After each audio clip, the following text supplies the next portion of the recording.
Unilatina College, Miramar. I'm on in 1 hour and 5 minutes. If you want to blow up your potential, we're out here at Unilatina College.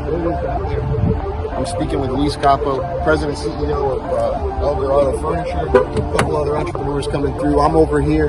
Come on, man.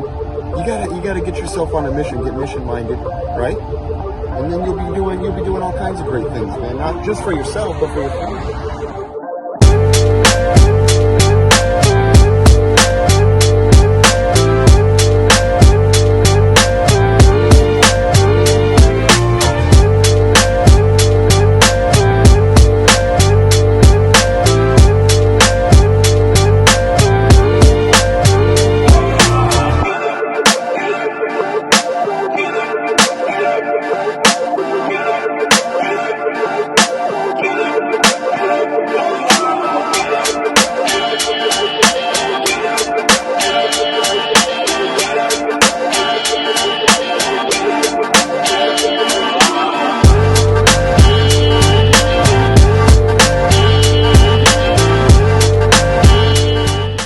It's never been the money I've been after, it's always been the freedom, and then what it can actually do for other people is always what I've been looking for with. Say is whatever industry, whether it's flying or whether it's the restaurant business or network. Expand your network as much as you possibly can. Do things maybe you don't want to do. Do things that are maybe you're not even getting compensated for. I'd show up and wash an airplane for free, not because I wanted the money, but I'm getting paid, and life has many commissions. Money is not the only one. And the commission I was looking for there is just network. And eventually when you understand that, you'll always get paid somehow. Whether it's monetarily or not, it'll come back to you in some form or fashion. That's what I would say for that. Have you reached your maximum potential? I'm nowhere near my maximum potential at all. I don't think I'm anywhere near it. In fact, I don't think anybody is. I don't think you ever reach it. As long as you're alive, I don't think you've reached it, right? So I think you kind of, at least I'm speaking for myself and maybe for yourself if you can relate to this, you get to this point where you're like, okay, I've done this. And if I've been able to do this, what else can I do, right? So you do a little bit of something else. Okay, well, if I've done this, then what else can I do? And so I think, nobody really reaches their max potential. It's this target it's forever moving. And what I would advise everybody to do is not treat yourself like a car with a governor. Let me give you an example on that. Out front, I have my little toy, which is a Camaro SS. Love the car to death. It has a governor on it. So if I floor the thing, which I don't do because I'm a very safe driver and I save my speed addiction for the air when I'm flying.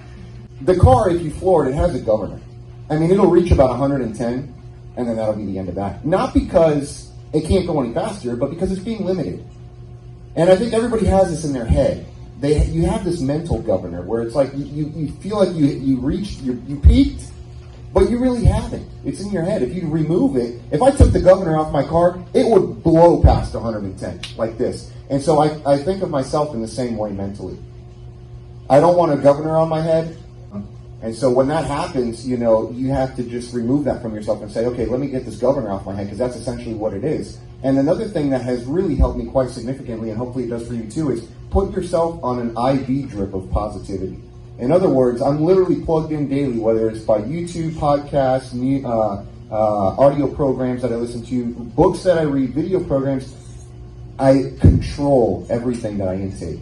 Extremely. I would just tell you this: whatever you're trying to do, whatever you want to do in life, make intentional efforts to do it.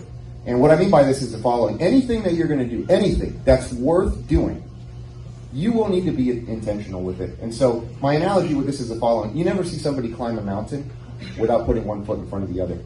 And one of the things I tell everybody is, look, when I say be intentional, I mean, let's say tomorrow you set an alarm clock for 8 a.m. or 7 a.m. And you're like, well, what am I setting it for? You're just setting it to prove to yourself that you can do what you said you were going to set out to do. And when you wake up at 7 and you figure out, well, what am I going to do? Well, figure it out for the day, but you've won for the day so far. You're already on a track and on a path of winning. And when I go back to the analogy of climbing the mountain, you got to be intentional. In addition to being intentional, you need a team, because you're never going to find somebody climb a mountain without a team. And this is why I went to watch airplanes, to get a team around me of people that were like-minded and wanted to see me grow.